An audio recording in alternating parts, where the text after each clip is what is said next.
Hi, folks. You're with Tacitus today. Tacitus today, your pushback channel, and thank you for joining this audio live stream.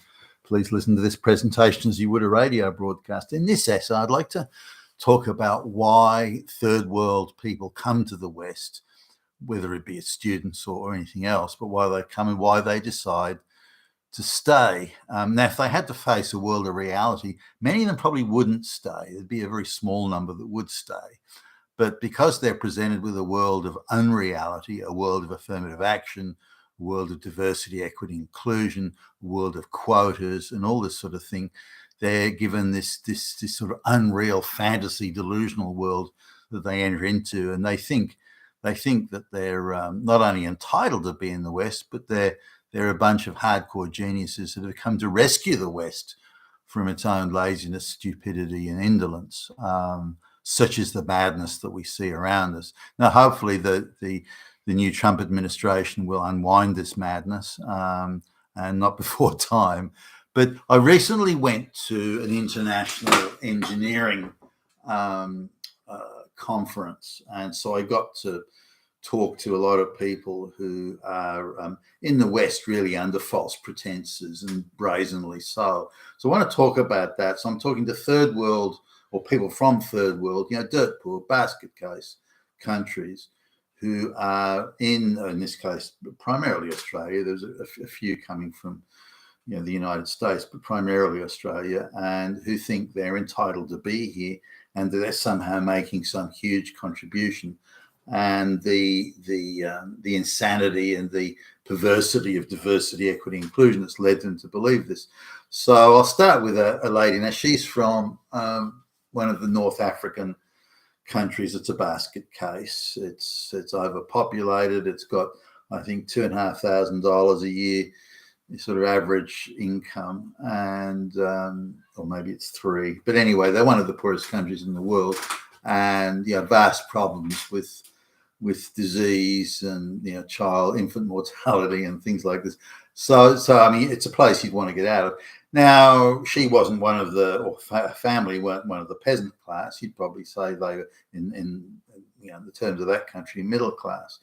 But they've got some probably not strict Islamic traditions there, but certainly overtones of it. So the idea that your daughter would go to university or would study engineering or something like that is pretty far-fetched, and there aren't many jobs to go around. The unemployment's like 75% and this sort of thing.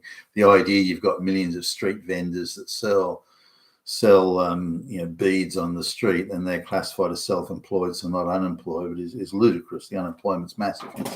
Anyway, her family, they apply for her to get a visa to study in a Western university. So, I'm not sure of the financing of it, whether the whole family contributed on the basis that once she gets settled in the West, she can bring out the whole wider family of 10th cousins and all this sort of thing. Direct blood relatives, as in, mum, dad, brother, sister or something, husband, wife. That isn't what they call family. Third cousins are a family as far as they're concerned. Does anybody in the West even know their third cousin or second cousin for that matter? So anyway, she gets to the West, and she's taken in by sort of these international NGOs that act as, sort of, I don't know, what would you call them? The saboteurs of Western society, Asian provocateurs, call them what you like. But so she gets sort of looked after by one of them, or maybe more than one, as far as I can work out.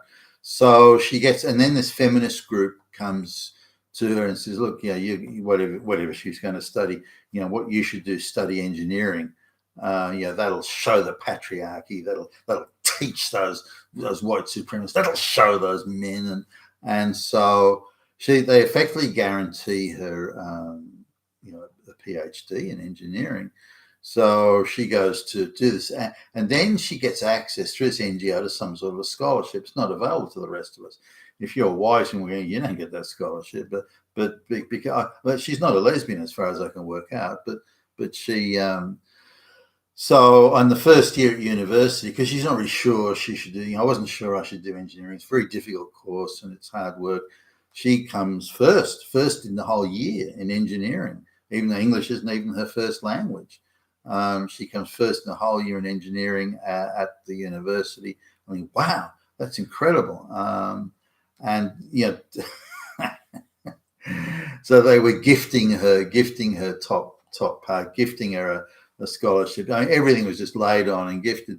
So she gets affirmative action entry into university, affirmative action funding from the the globalist network, affirmative action to the university administration, get very super woke.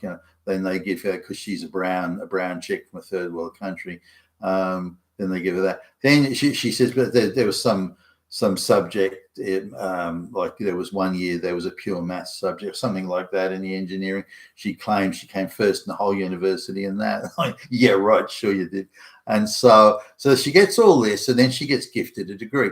Now, I know enough about engineering and what's involved to be able to talk to someone about, and if they know. She doesn't know. There is no fucking way, not a snowball's chance in hell of her getting the engineering degree, let alone getting some sort of first in the university or the top grade or the prize for coming first. No, she wouldn't have even made it past the first year, as far as I'm concerned.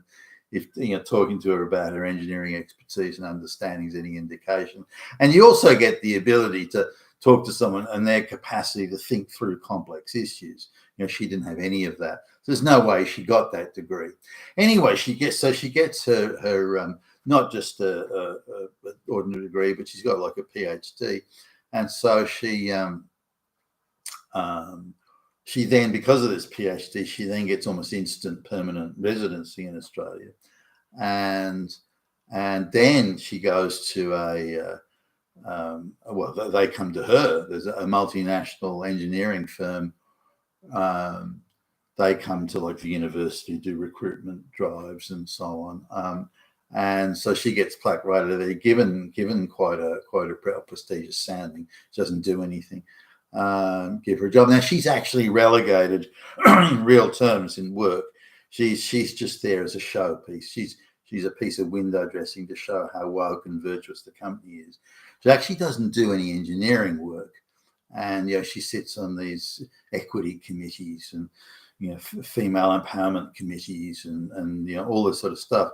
I mean, you're supposed to be a highly qualified engineer. Do you build anything? I mean, do you build a road or a bridge or something, some infrastructure? So even a small portion of it, like the work can be divided up in main roads to the bridge, and you do the road, and someone's responsible for the drainage and this and that. And maybe she does some small subset of work on it. No. She just flits around, attending these equity and equality summits and so on. So, but then she's got the right to bring in a family, which she's in the process of doing.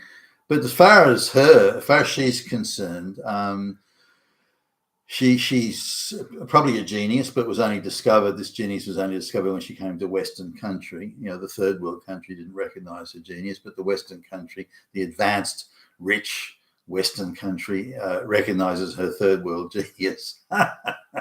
On the insanity of it. And this girl is so simple, she actually believes this shit that she, I definitely came first in math. And so she's talking about all this anyway. And she does say that people don't appreciate her brilliance here and don't appreciate, she in her feeling, at least, she gets what she perceives as resentment by the local people. You mean because you were gifted and affirmative actioned and job quoted everything? Do you mean people might resent that? But as far as she's concerned, she got it all because she was brilliant. And she's simple enough to believe in her own brilliance. I doubt her. I mean, if her IQ is even 100, I'd be pushing it. So, but it's over 90, and she's not like a complete blithering moron or something. But is she bright? Is she a PhD of engineering? Not in your not in your life. But so she's. But so I was asking. I was trying to be as soft and gentle as possible. So, well, would you go back to? She mentioned the country now. I can't remember it.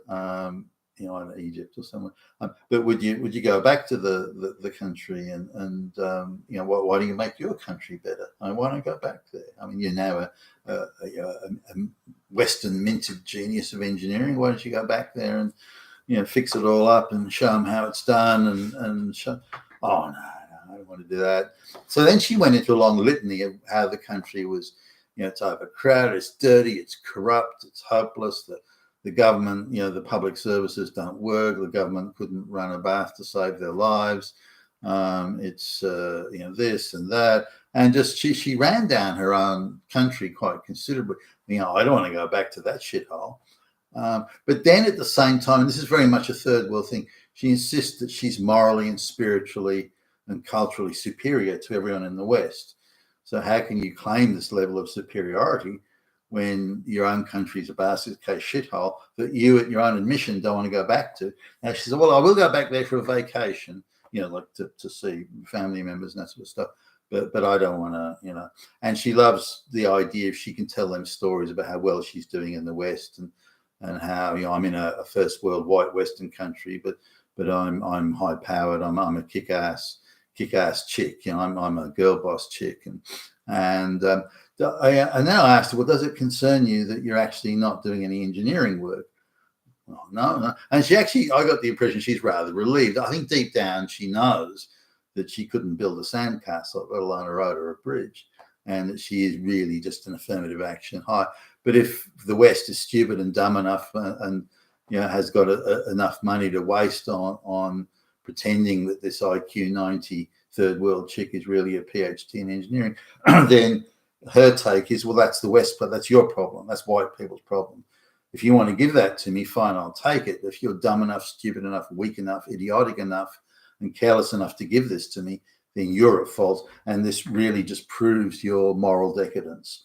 And that now, whether you talk to somebody who's, whatever poor country they're coming, Pakistan, Bangladesh, anywhere, the Philippines, it doesn't matter. They will all pretty much say the same thing. The difference between how a Pakistani will describe Pakistan or Bangladesh, someone from the Philippines, how they would describe the Philippines, or someone who's describing some shithole in Africa, it doesn't matter. They all have pretty much the same complaints. The massive corruption, the country's a basket case, nothing works, the riots, the conflict, the petty conflicts, the religious conflicts, the social conflicts from one tribe to another or one village to another, and this sort of thing. The corruption gets mentioned over and over again.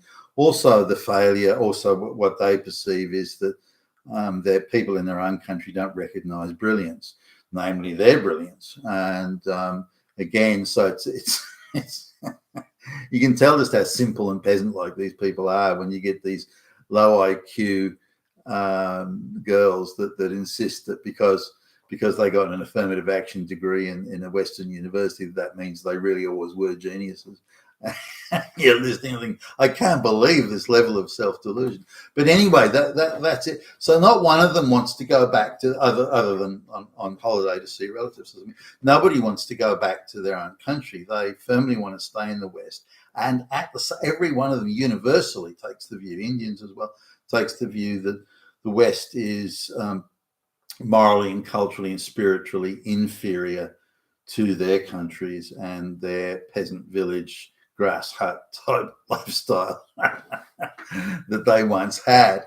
So how they can square that away is sort of beyond me, but they do. I mean, it's a chip on shoulder defensive thing as much as anything, but nonetheless. So going around this conference, and they had sort of some exhibits and things like that there. You got to meet quite a few of these virtue signaling, look how many black lesbians we've hired today type virtue signaling that the multinational companies are going into or have gone into. Hopefully this will unwind as well now with the policies that President Trump and the administration are pursuing. because it needs to go. I mean, it's absurd. I mean, it's laughable, beyond laughable. So these people hopefully will end up going back. But if you took away that, and this is a real facilitator of mass migration and so on, is if that girl had to, on a merit, purely a merit basis, had to say sit for an exam, an independent, impartial, merit-based only exam to get entrance to Western University, she wouldn't have had a snowball's chance of passing that. Let's assume that she did make it across the line on that. Then she goes to university. There's no way she would have got the funding and the so on to study engineering, which is, again, a globalist NGO bullshit thing that they're doing to re-engineer society. The only thing she would have got would have been some bullshit arts course. Even that, assuming it was merit-based, then she wouldn't have got that. She wouldn't have got a degree in that. She'd have probably dropped out in the first year because it was all too hard. Because you can bribe the teacher or the lecturer in the country she comes from, but it's harder to have that level of casual bribery and corruption in Australia. Not that it can't be done, and it happens, but not to that same extent. So there's no way she would have made it past first or second base on the idea that she's the maths genius of the university. Oh fuck! Talk about affirmative action, gee. So she was, and this is the case with so many of the third world students coming here to the West or to Australia. They're given these first prizes and this and that, and you'll get a PhD and all this sort of stuff, when in the real world they wouldn't have got that at all. And they all come from countries where you just bribe the teacher or the lecturer to get what you want. To some extent, that, or a large extent, it happens in Australia, whether it's diversity sort of pushing from one side that says you've got to have so many black lesbians with PhDs, or it's the wealthy Brahmin Indian students that, when they're paying to do some course, or rather they're paying something, $100,000 a year or whatever for the course, and they just want the prestigious bragging rights bit of paper. They don't want to learn anything. They don't give a shit about that. So they're just quite brazen and blatant and straightforward about it. Listen, I'm paying you $100,000 a year to get a piece of fucking paper from a Western university. If you don't give it to me, or give me a hard time, or give me low grades on my assignments, I'll take that $100,000 to another university that has different standards, or that will be more understanding of the outcome I want here. But you must understand, I come from a totally corrupt country where you bribe to get what you want. So you give me that bit of paper, or you don't get the $100,000. Got it? And whether they're Chinese or Indian, or it doesn't matter, or whatever part of the world they come from very corrupt countries where merits and standards don't really exist, which is why they're corrupt, basket case, useless shithole countries. Only when you have merit and standards do you have a rich country. And the globalists need to, and others need to understand that. So now I remember, when I went to school briefly in a area with a lot of migrants in it, and there were quite a few I want to say quite a few, I don't know. Maybe there were 20, 25 Indians in the whole year. And this was like 200 kids in the year. So, and they were a mix of, Indians from India, or Indians from, say, Fiji, or other places, whether in South Africa, whatever. But they were Indians there, and they were every single Indian in the form was in the bottom of the bottom class. It was almost like a general activity class. They'd almost given up on these kids, learning anything. And that was where there wasn't a single Indian that was not in that bottom class. And then affirmative action comes in, and overnight, all the Indians suddenly ended up in the top class. So, I mean, you can't tell me that they suddenly went from being general activity students to being genius students overnight. I just don't. So it's all down to affirmative action. So anyway, this is as I go around, they're ashamed of their own countries even, and they're these migrants, they're ashamed of their own countries, and but they want to live. Have you ever thought of going back? Would you want to go back? No, you've got to be kidding. I'm staying here in the West. But if they weren't given all these affirmative action jobs and handouts and degrees and, you know, quotas this and DEI that, they wouldn't stay. They'd go back or wouldn't come here in the first place. So we need to really understand the role here of DEI and affirmative action and, you know, quotas and all that sort of thing, that it is a huge draw card to third world people, but it's artificial. There's nothing natural, organic, or earned or meritorious in it at all. You've been a Tacitus today in your Pushback channel. Thank you for listening.